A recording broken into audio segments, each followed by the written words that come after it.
Bonjour à tous, j'espère que vous allez bien. On se retrouve pour la deuxième vidéo d'analyse de la newsletter, donc en ce juillet 2022.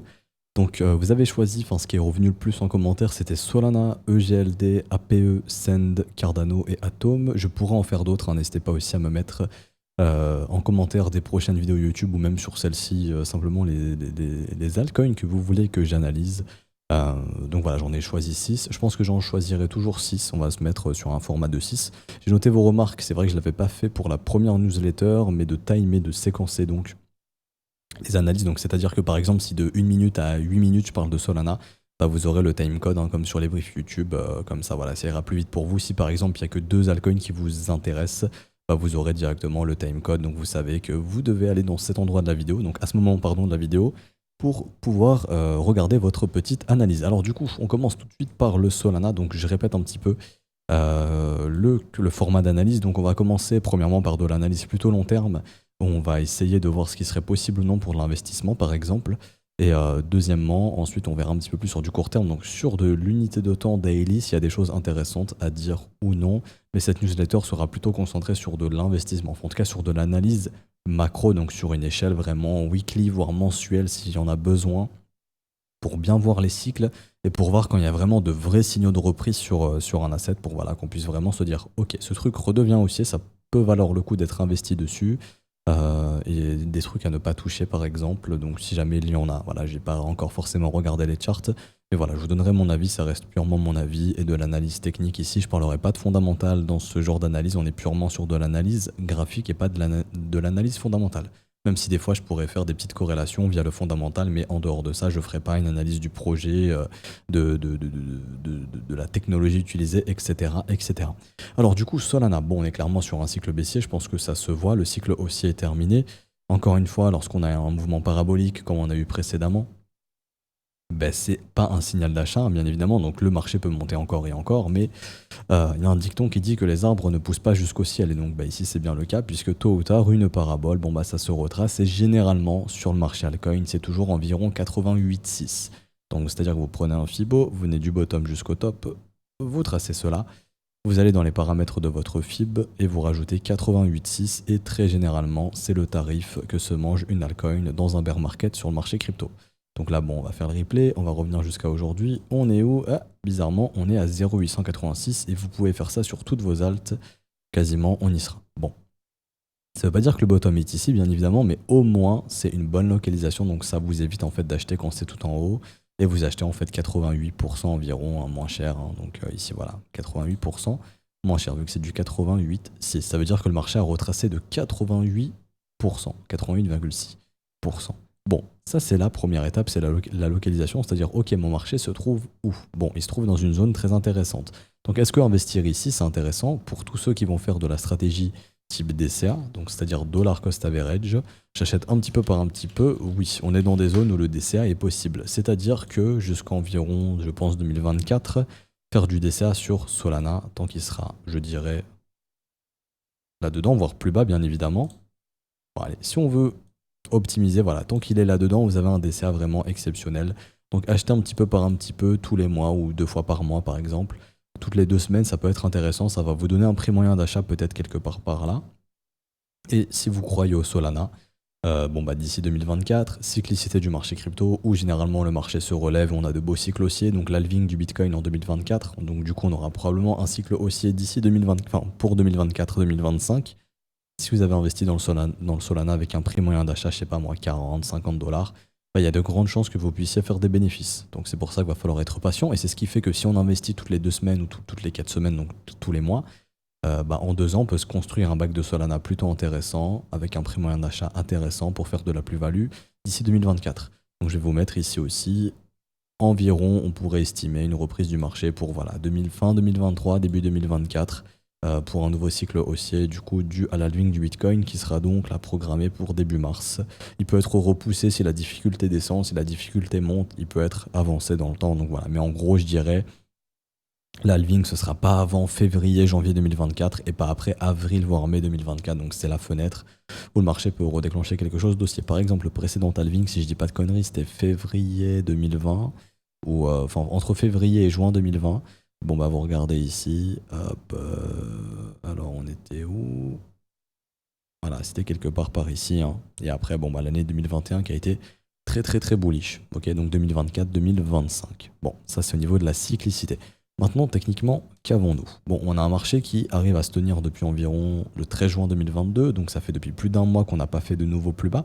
Donc les vendeurs qui n'arrivent pas à passer, qui n'arrivent pas pardon, à pousser ce marché plus bas. Est-ce que pour autant ça confirme un bottom? Pour l'instant, non.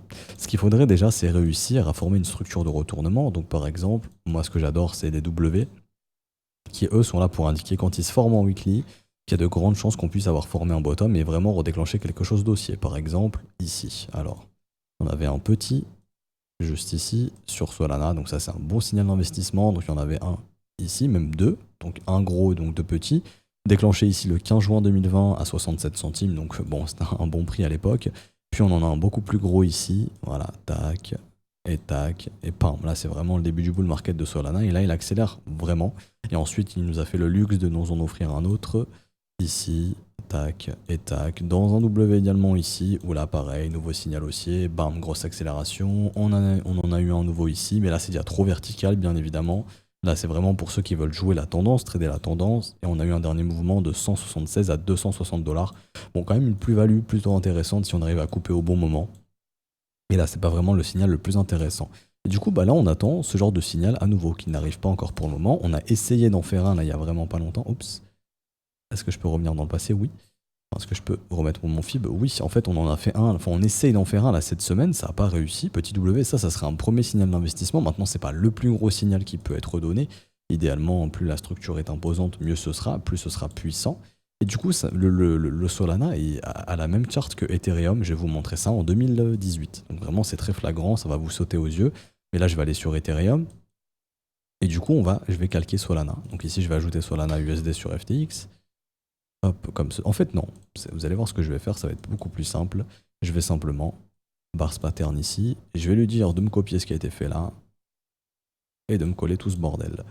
Hop, copier. Donc ça, c'est la charte. Ce que je suis en train de copier ici, hein, ce que je déplace. Hop, c'est la charte d'Ethereum de 2016 pardon, jusqu'à 2018 environ. Je reviens sur Solana et je vous colle ça.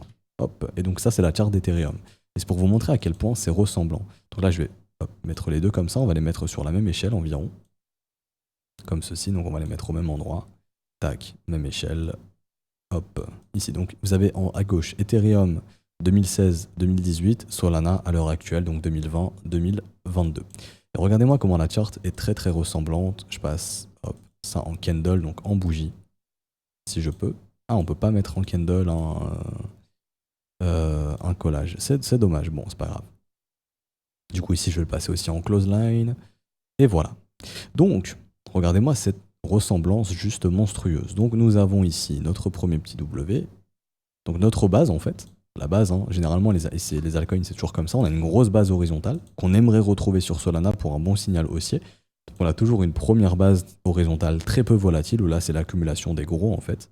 On a le premier pump. Donc, ici, Ethereum, hop, W, pam, premier pump. Consolidation WW, accélération. Consolidation de Solana, premier pump. WW, accélération. Dernier mouvement haussier. Accélération. Dernier mouvement haussier. On a le M qui signale la fin du bull market, ici, pam, on a le M qui signale la fin du bull market, ici, pam, on a un gros dip, on a un rebond, on a un gros dip, on a un rebond, on a une poussée baissière supplémentaire, on a une poussée baissière supplémentaire, ici on a essayé d'instaurer le W, on n'a pas réussi pour une dernière poussée baissière, est-ce qu'on n'est pas ici? On essaie d'instaurer le W, on n'y arrive pas pour une dernière poussée baissière, et là du coup, quand je reviens et que je superpose ça, tada, c'est magique, on a exactement la même charte. Je vais retirer mes schémas ici, et c'est vraiment flagrant, on a exactement la même charte ici. Donc est-ce qu'on n'est pas là? Du coup, il nous reste la dernière poussée baissière que je vous ai montrée. Donc en gros, on est ici, il nous reste la dernière poussée baissière pour cette fois-ci former le vrai bottom. Je sais pas où, hein, peut-être vers 10, 15 $, peu importe. Et là, ensuite, on aura par exemple le méga range ici. Donc, c'est ce qu'on a fait ici pour former ensuite notre vrai bottom sur le Solana et avoir un nouveau signal haussier une fois qu'on aura breaké ici. Donc, le premier sera donné ici sur ce W, le second une fois qu'on aura fait le gros W et derrière un nouveau mouvement haussier. Solana, ça ressemble à deux gouttes d'eau à Ethereum au cycle précédent. Et Ethereum au cycle précédent ressemblait comme deux gouttes d'eau au Bitcoin de 2013-2015. Donc là, je vais partir loin, mais c'est pour que vous puissiez regarder également. Si vous prenez le Bitcoin en 2013-2015, c'est exactement la même charte aussi. Donc là, je vais aussi copier tout ce bordel. On va voir ça. Tac, on vient, on copie ce bordel.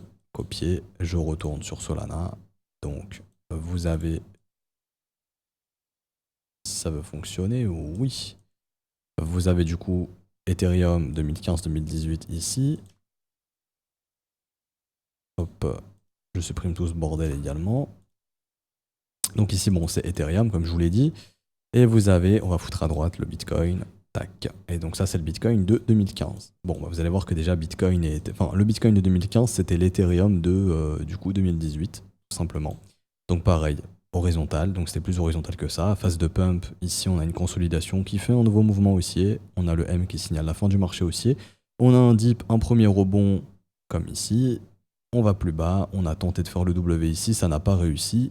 Tout comme on est en train de faire ici, peut-être, hein, peut-être que là ça marchera cette fois-ci. Et si ça ne marche pas, du coup, on a le nouveau plus bas. Et donc là ensuite c'est la grosse phase de range qui pose le bottom, tout comme on a eu sur Ethereum. La grosse phase de range qui pose le bottom. Et du coup ensuite, bon bah le bull market de 2017 que vous avez tous, enfin, pour certains vous avez connu, pour d'autres non. Et du coup voilà, le Bitcoin qui est monté ensuite à 20 000 $. Et du coup bah, l'Ethereum lui qui a cassé son sommet de 1400 $ et qui est monté à je sais plus combien, enfin 4800 $ à son plus haut actuel. Et du coup, Solana, qui lui, bah, s'il fait la même chose, pourrait passer, je sais pas, de 10, 15, 20 $ à du coup un nouvel ATH. Sur des objectifs réalistes, pour du long terme, si Solana fait un nouvel ATH, on estime que c'est généralement au minimum une extension entre 168 et 200%. Donc là, je simule un bottom, allez, on va dire aller à 15 $. Et l'extension, ça donnerait en gros un objectif entre 400 et 500 $.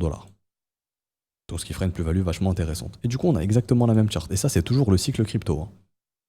C'est-à-dire mon marché qui vient casser les trendlines comme ceci, on a la cassure, les structures de l'autre côté, ça repart. On a exactement la même chose ici, c'est-à-dire je viens, je prends ma trendline, hop, comme ceci, on vient, on casse, on a les structures de l'autre côté, pam, ça repart, ça redevient haussier. Et du coup sur Solana ça donnerait ça. Donc, je vais pas vous recomparer en tout mais avec les autres altcoins, mais là voilà, franchement le Solana c'est un copier-coller d'Ethereum des précédentes années, donc si le copier-coller est réel, bah, vous savez que Solana ira faire un nouvel ATH d'ici 2024-2025, ce qui vous donnera une fenêtre d'investissement, enfin la fenêtre d'investissement DCA est parfaite. Maintenant pour un achat de bottom, c'est pas encore ça, comme vous l'avez compris, hein, vu qu'on a comparé le cycle. Et du coup ici vous prenez hop votre petite trendline, on voit qu'on n'est pas encore de l'autre côté, donc c'est un petit peu tôt. Ok. Et du coup ici on a déjà cassé celle-ci, mais c'est pas suffisant. Et également on peut en trouver une autre qui sera donc celle-ci, là où je prends la mèche. Et voilà, donc ça en gros c'est les trendlines à casser, mais on va pas se prendre la tête, on va prendre ça et on va prendre ça. Donc ici, une fois qu'on casse ça, donc peut-être que là on ira faire un plus bas, une fois qu'on a cassé ça, on a la structure et après on aura peut-être le développement qu'on a vu pour refaire quelque chose de beaucoup plus haussier. Mais vous voyez, il y a encore du temps, ça vaut pas le coup de se précipiter. Enfin, du DCA, oui, donc j'achète un petit peu par un petit peu. Être pleinement investi, il n'y a pas encore le signal haussier pour se faire. Et en termes de saisonnalité, c'est vrai que bon bah ici par exemple on était sur Ethereum, on était en 2018, donc vers mi-2018, fin 2018, donc on était à 2 ans du prochain halving. Là c'est la même chose, actuellement on est en 2022, le prochain halving il est dans 1 an et demi. Donc vous voyez, le marché il a mis du temps avant de se reprendre, c'est-à-dire au prochain halving où là vraiment on a eu de nouveau un cycle haussier. Donc si on suit cette logique, le bottom pourrait se faire peut-être fin 2022, hiver 2023, on a la consolidation, on a un rallye en 2023, on a un retest en 2024, et là, bam, on breakout peut-être fin, mi-2024 pour un bon bull market en 2025, et là les choses accélèrent à nouveau. Mais en tout cas, la chart est vraiment très très ressemblante, donc voilà, je voulais vous parler de tout ça. Je viens rapidement sur du daily, donc ça c'était pour Solana, on repasse sur du daily ici. On voit qu'on a tenté, enfin on a tenté, on a breaké, mais si vous avez vu le brief d'aujourd'hui, donc du lundi 25 juillet, pardon, je vais y arriver, on voit qu'après un breakout, on a ce qu'on appelle ici des structures type M, et ça c'est pas haussier. Donc malheureusement, Solana avait donné un signal ici qu'il pouvait retracer, mais malheureusement, pattern de retournement baissière, structure type M, réintégration de range, ça c'est pas haussier, et donc ça annonce avec de grosses probabilités. Après, bien évidemment, c'est de l'analyse technique, on peut toujours se tromper, mais en termes de probabilité, si on casse ici 0,382, il y a de grandes chances de au moins revenir entre 34 et 30 $. Et si on est dans le schéma qu'on a vu, ben on pourrait aller faire un nouveau plus bas pour aller peut-être, bon là j'ai abusé, hein, mais aller peut-être poser le bottom plus bas. Et là avoir notre vrai bottom, un marché très plat qui pose son vrai bottom, donc les W weekly qu'on a vu. Et donc après par la suite, marquer le bottom et donner un vrai signal d'investissement. Ok. Je reviens sur EGLD, donc vous allez voir que ça va être assez rapide puisque EGLD c'est assez similaire. On a eu un gros mouvement parabolique. Pour l'instant, on n'a toujours pas, enfin, on n'a toujours aucun signe de bottom, on n'y arrive pas. Si on arrive à tenir ici le point bas, hop, comme ceci, et que du coup là on voit quelque chose qui se développe comme ça, là vous avez un bon signal d'investissement. En termes de localisation, c'est comme sur Solana, c'est très bien ce qui se passe. Ah c'est vrai que je n'ai pas parlé du momentum, je reviens dessus parce qu'on en aura besoin. Le momentum, lui, est en train de confirmer une divergence haussière. Ce qui veut dire qu'en gros, la force vendeuse est vraiment en train de s'estomper, qu'on est proche de la fin du mouvement baissier. Ok, mais ça ne veut pas dire que le bottom est présent. Ça veut dire qu'en gros, les attaques baissières seront de plus en plus faibles. Justement, ce qui pourrait justifier le fait que on aille chercher le plus bas, mais sans vraiment aller plus bas pour vraiment poser le bottom par la suite. Vous voyez un petit peu? D'abord la divergence, ensuite la structure. EGLD, on revient dessus. EGLD, c'est pareil. Donc sur les altcoins aussi, on est en train de voir les premières divergences. Donc 2022 peut-être les divergences haussières pour des bottoms qui se développeraient fin 2022, début 2023 pour des reprises vraiment haussières pour 2024. C'est un peu le scénario que j'ai en tête. Donc il va falloir encore être patient. Sur EGLD, je ne vois pas encore de signe de bottom, donc je ne verrai pas ce genre de structure se former, ce qui n'est pas encore le cas. Et du coup ici, il faudrait clôturer pour avoir un premier signal au-dessus des 64 $. Donc si on peut faire quelque chose comme ça, on aurait un premier signal d'investissement vraiment intéressant. Pour tous ceux qui font du DCA, EGLD c'est pareil. C'est-à-dire que pour faire du DCA, on est déjà sous 88,6 environ, ou dessus peut-être. On est aux environs des 0,886, c'est très bien pour de l'investissement si le projet EGLD ne meurt pas. D'ici 2024-2025, il y aura de grandes chances de faire de la plus-value sur votre investissement. Et du coup, si jamais il ne fait pas un nouvel ATH, déjà juste des retracements par exemple 0,382, ça fait au moins des retours vers les 233 $, ce qui peut faire voilà, une plus-value assez intéressante. Bon, maintenant, si Solana fait un nouvel ATH, en termes d'investissement, Solana sera beaucoup plus intéressant qu'un EGLD. Maintenant, si EGLD fait un nouvel ATH, pareil, en cas de nouvel ATH, on serait sur des objectifs environ entre 800 $ et 1000 $, donc ça ferait vraiment une plus-value aussi intéressante. Maintenant, voilà, va falloir se retourner, c'est pas encore le cas, donc généralement le marché passe par une longue phase plate pour pouvoir se retourner. Et du coup là, je viens en daily on regarde, vous voyez par exemple que EGLD n'a pas réussi à casser son range, donc il n'a pas été aussi fort que Solana ces derniers jours. Mais là, pareil, vu qu'on n'a pas réussi à casser le range, bon, bah, on peut retourner vers le bas du range, donc vers les 44 $, 38 $. Et donc, si on casse le bas du range, bon, bah, vous savez qu'on ira faire un nouveau plus bas. Et à ce moment-là, ça ouvre une opportunité pour revenir tester, je dirais, le prochain support vers les 26 $ environ, donc entre 27 et 34 $ du coup. APE, alors, ici. APE, c'est un historique beaucoup plus récent. Donc c'est une charte qui est plus récente. Le truc a été listé il n'y a pas très longtemps. Pour un investissement long terme, pareil, même topo, il faut quelque chose d'assez plat. Plus c'est plat, plus c'est posé, plus c'est plat, plus ça veut dire qu'il y a des gros qui accumulent, plus ce truc peut être poussé loin. Très simplement, ok. Et du coup, ici, en weekly, je vois pas encore vraiment de signe de bottom pour un investisseur. Par contre, en daily, on est dans un retracement. C'est-à-dire que le marché est en train de reprendre un petit peu de valeur et de retracer le mouvement baissier précédent. Ici, donc, je prends mon FIB. Et sur ce genre de retracement, on pourrait revenir à 38,2. Là, on en est un peu loin. Par contre, APE, c'est l'une des altcoins les plus fortes du moment parce qu'après son breakout, je ne vois pas encore de vrais signes baissiers. On commence à potentiellement en avoir un si on vient clôturer sous cette bougie ici. Donc là, on est sur le niveau justement. Et si on clôture sous le niveau des 6,16 $, on aurait une pattern de retournement baissière, ce qui pourrait indiquer un retest de la zone des 5,60 $. Et si derrière on a quelque chose comme ça, bon bah là c'est bearish et donc on aura un retest également, probablement des creux ici, donc entre 4,20 $ et 3,30 $. Maintenant pour affirmer un bottom ici, c'est pas vraiment encore le cas, va vraiment falloir être patient. Après quand je vois la dynamique de prix en H4, franchement ce qui a été fait ici c'était sympa. Maintenant si on commence pareil ici à former du M comme ceci, ce sera pas bon signe. Après un breakout, c'est pas ce qu'on veut voir et donc là ça pourrait réindiquer une dynamique baissière. Et donc sur ce genre de dynamique, généralement, au moins on revient à 38,2. Donc ici on reviendrait vers les 5,40 $. Et si ça casse, on se retrouverait entre 4,60 $ et 3,80 $. Donc ce qui a été dit précédemment, ça concorde avec ce qui a été dit précédemment. Send, alors Send en weekly. Pareil, sur Send, je ne vois pas encore de signal de bottom bien prononcé ici. C'est pas encore le cas. Si jamais on a quelque chose comme ça, épaule, tête, épaule inversée, ce qui donnerait donc le W, pourquoi pas? Ça serait potentiellement une figure de retournement et une figure de bottom potentielle. À ce moment-là, il y aurait peut-être, et il y aurait, pas peut-être, mais il y aurait un signal d'investissement. Je reprends ce que j'ai dit, pour du dollar cost average, c'est tout à fait possible, puisqu'on est sur des localisations très intéressantes, 0,886, vous voyez, toutes les altcoins sont vers ce niveau, ce qui est vraiment une bonne entrée long terme. Maintenant, c'est du DCA, c'est-à-dire que j'achète un petit peu par un petit peu, si le prix va plus bas, j'achète, comme ça, je lisse mon prix d'achat. Le but en DCA, c'est de lisser le prix moyen d'achat. Même sur Send, par exemple, on voit que ici, on a cassé la première trendline, c'est bien, enfin, on a cassé la trendline, mais ce qu'il faut derrière, c'est de la structure, parce qu'en fait, quand il n'y a pas de structure, généralement, on peut repartir dans le sens initial de la trendline jusqu'à ce qu'on ait cette structure qui confirme bien que c'est haussier. Pour l'instant, nous n'avons pas ça. Donc patience encore ici sur un actif comme Send, c'est vraiment pas encore confirmé à 100% qu'on est bullish. On a les premiers signaux, mais il manque encore quelque chose. Au niveau du momentum, ici, pareil, la divergence est en train de se former, ce qui est en train d'indiquer que la force vendeuse est vraiment en train de s'essouffler ici, donc ça c'est une bonne chose, mais c'est pas suffisant. Généralement, on a d'abord la divergence, ensuite la structure, donc ça pourrait se faire ici ou plus bas, pour vraiment avoir ici le signal de bottom. Donc patience, encore une fois, sur un actif comme Send. Par exemple, on voit que le volume acheteur n'est pas encore vraiment de retour, on n'a pas vraiment des gros retours acheteurs là malheureusement. On fait un nouveau plus bas en termes de volume acheteur, contrairement aux précédentes semaines. Donc sur un hypothétique breakout, c'est pas vraiment fameux. Et en termes de structure également, on est comme sur du Solana. Donc oui, ici c'est vrai, on avait cassé la résistance, mais pareil, les mêmes signaux d'alerte. Oups, je me suis trompé. Mais mêmes signaux baissiers, c'est-à-dire après le breakout, malheureusement, vous vous retrouvez ici avec une structure type M.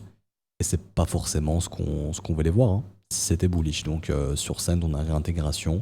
Et c'est ce qui pourrait justifier du coup des retours dans le bas du range et du coup un nettoyage de ces zones de creux pour capturer des stops et donc de la liquidité pour que d'autres gros poissons puissent acheter. Ok. Donc pas encore de signe de bottom non plus sur Send, faut être patient et ça semble aussi suivre un petit peu la charte d'Ethereum de 2018. Alors Cardano, c'est la même chose sauf que Cardano est encore plus faible pour l'instant parce que Cardano redevient fort. Cardano, il n'y a encore aucun signe de bottom. Au niveau des trendlines, on a cassé la première, ici. Ok. On en a une seconde ici. On a cassé également. Donc ce qu'il faut maintenant, c'est les structures. Mais pareil, tant que les structures ne se forment pas, on peut ce qu'on appelle longer les trendlines jusqu'à ce que la structure se forme. Ça serait vraiment une belle structure de bottom. Vous voyez ici, là, on a vraiment quelque chose de sympa. Une bonne base plate, bien large comme ça. Et puis après, on a le gros breakout et l'accélération. On achète quand c'est plat. On achète horizontal, on vend quand c'est vertical. Là, ok, c'est bien, ça baisse, mais c'est pas encore hyper plat. Donc il faudrait quelque chose comme ça pour avoir de nouveaux signaux haussiers. En termes de momentum, pareil, on a fait une première divergence haussière. On est en train d'enchaîner potentiellement la deuxième, donc là je vous trace la première. Quand c'est confirmé, si vous suivez les briefs, vous savez que quand c'est confirmé, je mets un trait plein. Quand c'est potentiel, je mets des petits tirets. Donc là, c'est pas encore confirmé, on est sur des petits tirets ici pour le moment. Ça pourrait se confirmer d'ici cette semaine ou la semaine prochaine. Ça sera un premier signal haussier, mais pas suffisant pour confirmer qu'on a le bottom. Par la suite, une fois qu'on aura la structure, il y aura de grandes chances d'avoir le bottom. Et par exemple, Cardano, je passe ici en daily. Pareil, on n'a pas eu de cassure de range, rien du tout, donc Cardano reste quand même assez faible. Et pour finir, Atom, donc le Cosmos, qui avait fait justement les structures. Donc quand vous voyez ça, vous savez que vous avez vraiment de bons signaux. À nouveau ici, de bons signaux. Ultime breakout ici, bon signal. Nouveau W ici, bon signal. Mais depuis, il n'y a plus rien. Depuis, on se mange des gros M-top dans la tête. Donc ça, c'est bearish. Et du coup, pour l'instant, il n'y a aucun signe de bottom non plus. Donc on reste dans un marché baissier sur le Atom. Les localisations sont bonnes. Donc encore pour quelqu'un qui veut investir en termes de DCA, il n'y a pas de problème. Du DCA ici, ça peut se faire sans problème. On est venu taper 0,886. Vous voyez comment c'est très très puissant. Rebond immédiat. Donc c'est une bonne zone pour faire du dollar cost average. Maintenant, doucement mais sûrement, vous savez que déjà techniquement, il n'y a pas de signe de retournement ici. Je ne peux pas vous dire oui, on repasse dans un bull market. Non. Deuxièmement, on peut pas dire tout simplement que on a bottom, ok. Et troisièmement, vous savez que l'halving il est en 2024, donc il y a le temps avant que le marché puisse poser quelque chose. Vous voyez, en 2019, Atom il est en train d'errer, il faisait pas grand chose. Il a commencé à structurer quelque chose dès que le Bitcoin a eu son halving, qu'on a de nouveaux investisseurs qui sont intéressés. Et du coup, quand on commence à recommencer un cycle haussier, tout simplement, que les capitaux rentrent dans le marché crypto. Il y a aussi un truc tout con à regarder, c'est un petit tip que je vous donne. Vous allez sur Google Trends, ici, et tout simplement, hop, vous venez ici, et vous écrivez Bitcoin et crypto-monnaie. Et donc là, vous allez dans tous les pays, hop, je sais pas pourquoi il me faut Italie, hop, dans tous les pays, vous mettez sur les 5 dernières années, tac, et vous rajoutez aussi le mot crypto, comme ceci. Et donc vous regardez. Donc vous voyez que quand l'intérêt crypto il augmente, l'argent rentre dans le marché crypto et donc les altcoins peuvent pumper. Mais là actuellement, quand vous regardez l'intérêt des crypto-monnaies, vous voyez que la courbe elle baisse, donc il y a un désintérêt pour le marché crypto, ce qui veut dire que l'argent, enfin, il y a peut-être de l'argent institutionnel qui rentre sur ces prix qui baissent, oui ça c'est possible, mais ce que je veux dire c'est que l'intérêt n'est pas croissant, on n'a pas de plus en plus de gens qui s'y intéressent, donc on n'a pas de nouveaux investisseurs tous les jours, donc de grosses entrées de capitaux dans le marché altcoin qui peuvent faire pumper le marché altcoin. Ok. D'abord, c'est le Bitcoin qui pose son bottom, l'argent rentre dans le Bitcoin, le pump du Bitcoin attire de nouveaux investisseurs qui peuvent attirer de nouveaux investisseurs dans les altcoins. Et donc ça se voit sur le nom, le mot-clé crypto, qu'on ne voit pas encore actuellement. Donc là, vous voyez qu'il n'y a pas de nouveaux intérêts, donc il n'y a pas le feu au lac. On n'est pas dans un nouveau bull market, déjà juste à ce niveau-là, on peut le voir qu'on n'est pas du tout dans un nouveau bull market. Les prix sont bons, mais les dynamiques de prix, les structures de prix, l'analyse technique nous montrent pas que c'est pas encore le bon moment. Et c'est ce qu'apprend l'analyse technique et c'est ce que j'enseigne dans l'école, c'est-à-dire identifier quand c'est le bon moment pour se positionner, pour vraiment pouvoir bénéficier d'un cycle haussier. Là, c'est pas encore ce qu'on a sous les yeux pour l'instant. Ok. Et du coup, bon bah là, vous voyez qu'on n'a pas encore de bottom. Pareil, on pourrait faire une épaule tête épaule inversée. Hop, tac, ici, tac, tac. Pourquoi pas? Et c'est ce qui fera le W. Donc là, il y aura un signal vachement intéressant. Mais chose qu'on n'a pas encore pour le moment. Je pense qu'au niveau du momentum, non, c'est encore moins intéressant que ce qu'on a vu précédemment. C'est pas encore le cas. Donc il faudrait voir quelque chose comme ça par exemple. Hop, donc un nouveau plus bas, un rebond qui à ce moment-là confirmerait une divergence haussière pour par la suite le développement d'un bottom. Si on a quelque chose comme ça serait vraiment sympa. Pour l'instant, c'est pas ce qu'on a. Donc patience ici sur Atom. Il n'y a pas encore de signe de bottom. Maintenant, pour quelqu'un qui fait du DCA, je vous l'accorde, les prix sont bons. Donc doucement mais sûrement, étaler son DCA jusque 2024 est peut-être la meilleure chose à faire. Par exemple, je vous donne un exemple, vous avez un salaire de 3 000 €, vous pouvez épargner 800 € par mois, se dire ok, c'est 800 €, enfin vous pouvez mettre 800 € dans l'investissement par mois sans que ça impacte votre cadre de vie, sans que ça vous mette dans la merde, etc. Vous pouvez du coup épargner ces 800 pour de l'investissement, vous dire ok, Atom je le trouve intéressant, bon bah c'est sur ces 800 €, je peux mettre par exemple 200 € tous les mois. Ce qui fait que là vous avez une fenêtre à peu près de 18 mois, je dirais, où vous pouvez mettre 200 € par mois, ce qui peut vous faire un investissement assez intéressant. Ou éparpiller ça sur plusieurs alts, doucement mais sûrement, sans que ça représente un gros risque au niveau de votre capital, bien évidemment. Ça dépend de vos salaires, etc., et de ce que vous pouvez épargner pour investir. Il faudrait calculer un petit peu pour pas que vous soyez surexposé, etc. Ou diminuer, par exemple, investir que 300 sur plusieurs altcoins pour pas être super exposé. Ça dépend des profils de chacun. D'autres auront des profils assez risqués, d'autres beaucoup moins. Voilà, ça dépend de plein de paramètres, de plein de facteurs différents. Et du coup, de vous dire, ok, au lieu de tout investir ce que je voulais investir maintenant, et du coup de me retrouver un peu comme un con dans mon coin tout seul à attendre 2 ans que ça pump, bah si on peut me proposer de meilleurs prix, j'investis peu à peu, ce qui fait que je reste actif dans le marché, ce qui fait que je ne m'ennuie pas parce que je continue mon investissement, je continue de suivre le marché crypto, je ne m'y désintéresse pas, et surtout je ne suis pas all-in avec l'investissement que je voulais mettre de base, ce qui fait que, bah, par exemple, si vous achetez ici à 9 $ et que le truc il tombe à 3 $, vous avez une moins-value de combien? De 60-70% ici. 70%, ça fait mal aux fesses. Alors que le mec qui DCA tranquille, bah, il va pouvoir acheter à de meilleurs prix, augmenter son bac d'atomes et d'être actif sur le marché doucement mais sûrement et de continuer de s'y intéresser et de doucement mais sûrement voir le bottom se développer et récolter les fruits du travail des 18 précédents mois qui ont justement permis de faire ce DCA.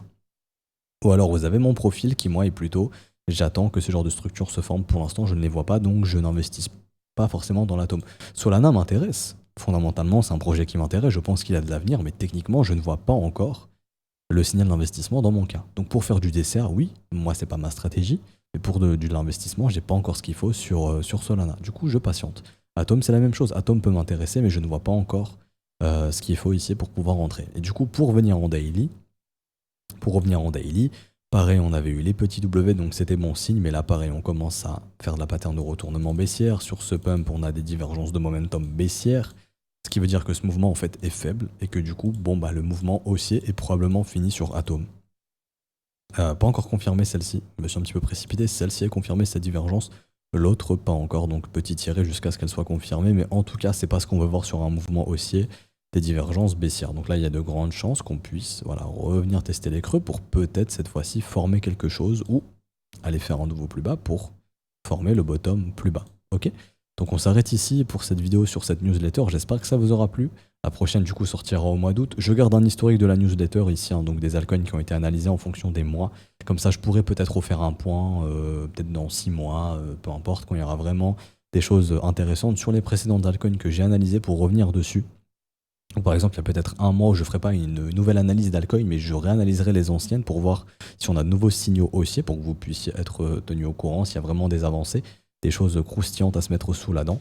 Proposez-moi vos altcoins, vraiment n'hésitez pas. Également, n'hésitez pas à laisser un petit pouce bleu. Bon, c'est une vidéo qui est non répertoriée, donc elle n'est pas référencée sur YouTube, mais ça me permet moi de voir le ratio de personnes qui ont apprécié cette vidéo, donc ça fait toujours plaisir, ça motive pour la suite. Également, n'hésitez pas à rejoindre le Discord, hein, si jamais c'est totalement gratuit. Je le précise pour rejoindre l'école, donc là on est le 25 juillet, ce ne sera pas avant le 1er août via les paiements Patreon, sinon via crypto vous pouvez rejoindre quand vous le souhaitez. Du coup on se retrouve pour un prochain brief, donc là on est le lundi 25 juillet, bon pour ceux qui ont regardé cette vidéo dans plusieurs semaines ou plusieurs jours, c'est plus d'actu pour vous, mais si jamais vous regardez la newsletter le jour où ça sort, on se retrouvera soit mardi ou mercredi, donc soit 26 ou 27 juillet pour un prochain brief. En attendant, je vous souhaite une bonne journée et on se retrouvera donc soit pour le prochain brief, soit pour la prochaine vidéo, newsletter qui sortira du coup au mois d'août, je vous tiens au courant. Bonne journée à tous, bon début de semaine à tous, ciao ciao.